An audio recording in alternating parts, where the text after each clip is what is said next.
আরে বাপরে, কি দিয়ে যে শুরু করি বুঝতে পারছি না। কি যে করি আমি।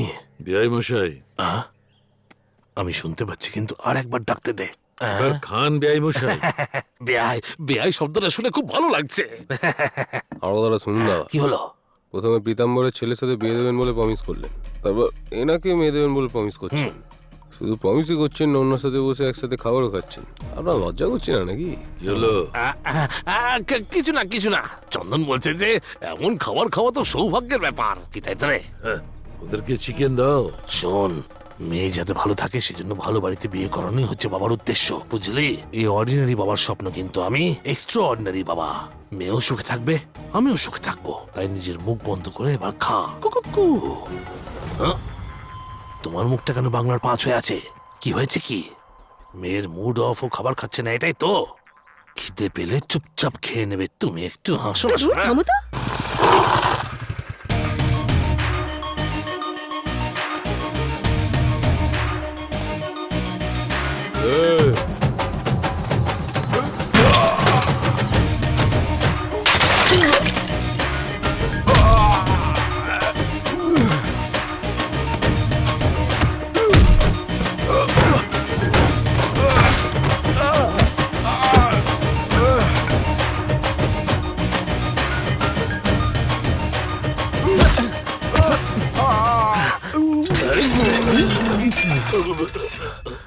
আমার খাবার। তোমার সাহস কি করে হয় আমার বাবার সাথে এইভাবে কথা বলা, ওনার গায়ে হাত তোলার? এমন মানুষ তোমার সাথে দেখা করতে এলো, তুমি অপমান করলে? তোমার লজ্জা করলো না? তুমি কিরকম মানুষ? আর তুমি বসো। একটা কথা মনে রাখবে, বাবার শত্রুতার সাথে সাথে তার সাহসও তার ছেলেই পায়, বুঝতে পারলে? কান খুলে শুনে রাখো, যে দিনটা ঠিক হয়েছে সেই টাইমেই আমার আর ওনার মেয়ের বিয়ে হবে। যা করার হয় করে নে। এই চুপ করে বস। এই, যে বিয়েটা হতে চলেছে সেটা দেখবার জন্য ওর বেঁচে থাকাটা দরকার। আমি ওই সময় কিচ্ছু বুঝতে পারিনি। আমার কথা রাখার জন্য আমার বাবা কোনো কিছু না ভেবেই বিয়েতে রাজি হয়ে গেছে। কিন্তু এখন এই বিয়ে আমার গলার কাঁটা হয়ে দাঁড়িয়েছে। আমার সাধ্যমতেই আমার বাবার সম্মানটাকে বাঁচাতে হবে। আমার বাবা আমার থেকে এই আশাটা করে না, কিন্তু ওনার সম্মান বাঁচানো আমার কর্তব্য। এই বিয়েটাকে যে কোনো মূল্যে আটকানোর, আমার বাবাকে এই অপমানের হাত থেকে আমাকেই বাঁচাতে হবে। আমি এরকম কিচ্ছু হতে দেব না। ব্যাস, আমার কারণে আমার বাবা যতটা অপমানিত হয়েছে সেটা আমার কাছে যথেষ্ট। আজকের পর থেকে কারোর জন্য কোনোদিনও আমি নিজের বাবাকে অপমানিত হতে দেব না। আমার মা, বাবা, ভাই, বোন কেউ নেই। আমি ভেবেছিলাম তোমার পরিবারই আমার জন্য সবকিছু, কিন্তু এখন মনে হচ্ছে আমার ভাগ্যে হয়তো একা থাকাই লেখা আছে। হয়তো এটাই ভালো।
তুই জীবনে অনন্যাকে ভালোবেসে বিদিশার সঙ্গে কি করে থাকবি? আমরা সবাই জীবনটা পছন্দের লোকের সাথেই কাটাতে চাই, কিন্তু সত্যিই কি এরকম হয়? তুই ওকে বিয়ে কর, সেটা আমি চাই। না বস, বাস্তব জীবনে এরকম হয় না। দেখ, তুই এই সমস্ত কথা আমি আসছি বস।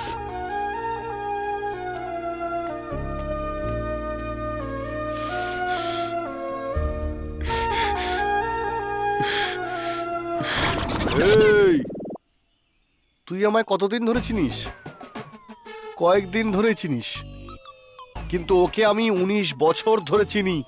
ও যখন থেকে আস্তে আস্তে বড় হচ্ছিল তখন থেকেই ওই বিদিশাকে বিয়ে করার স্বপ্ন দেখেছি। তুই হঠাৎ করে চলে আসবি আর সাহায্য করার নাটক করবি, আর আমার সামনে ওকে বিয়ে করবে আর আমি ঢোল বাজাবো? হ্যাঁ হ্যাঁ এই, এই দিনেশ খুব ভালো করেই জানে যে কি করলে কি হবে। সবাই যখন এখানে আছে তখন মায়ের দিব্যি আজ সব সত্যিটা সবাইকে বলতে হবে। চল শুরু করছি। এখানে কেন এসেছিস? হেই, হ্যাঁ, এখানে কি করতে এসেছিস? তোর মালিকের সঙ্গে দেখা করতে তুই এসেছি। আনন্দকে মেরেছিলি না? এই ওই আনন্দের বাচ্চা পানের পাতা নিয়ে এসে আবার ঝামেলা করছে। এই, আমার আজকে কথা- তুই আমার কথা শোন। আরে এই মার মার মার ওকে ধরে মার। এই, কি করছিস? আরে, মার ওকে। মার বলছি, মার, মার। আরে, বেশি সাহস হয়ে গেছে ওর, হ্যাঁ? এখানে আসার সাহস করে এই, না। থামো সব। আরে কেন মারছো ওকে? যা বলতে এসেছে বলুক। আরে বাপরে, এ কি? এ, আমি কাউকে দেখতে এই পাচ্ছি যে। না কেন? বাবা, আপনি এইদিকে? আরে, বাবু, আনন্দকে পাঠিয়েছে দেখুন, কথা এটা বলবার সত্যি জন্য। নয়। আমার কথাটা তো শুনুন। বল। আরে কি করছিস? কথাটা তো বলতে আরে দে ওকে আগে। বলতে দে, বলতে দে। আরে ঠিক করে বল, পুরো কথা শুনবো। দেখুন, আসল কথাটা হলো যে আপনার ছেলে এই। আপনার ছেলে আর আমার মেয়ে এবার মুখটা বন্ধ কর। ওই আনন্দের মেয়ের বিয়ে আমার ছেলের সঙ্গেই হবে। যা গিয়ে ওই আনন্দকে সব জানিয়ে দে। এই, আরে বাইরে বের কথাটা করে দাও। শুনুন আপনি, আপনার ছেলে আর আমার চল, মেয়ে চল, মানে, চল, চল, চল, প্রেমিকার সঙ্গে মানে, আরে শুনুন, আমি আরে আমার কথাটা শুনুন। আরে আমি যাকে ভালোবাসি তাকে আপনার ছেলে।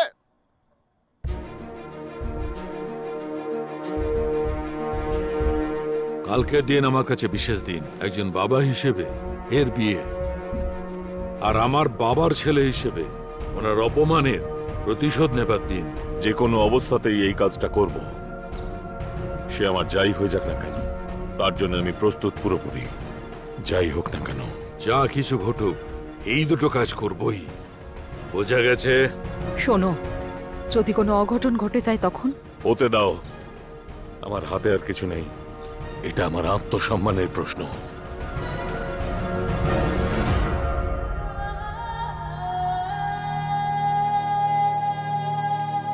কাকু, তুমি ভেবেচিন্তে বলছো তো? ভালোভাবে ভেবে নিয়েছে, আর কোনো দ্বিতীয় রাস্তা এটা নেই। তুমি কি করছো? শোনো। খুব ভালো করে ভেবে দেখো, ওখানে কিন্তু অনেক কিছুই হতে পারে। যা হওয়ার হোক বন্ধু। এই বোঝার চেষ্টা কর না, বিদিশা এর জন্য রাজি হবে? বন্ধু, আমি ওকে যে কোনো মূল্যে হোক রাজি করিয়ে নেবো। কথাটা সেটা আরে নয়। শোন,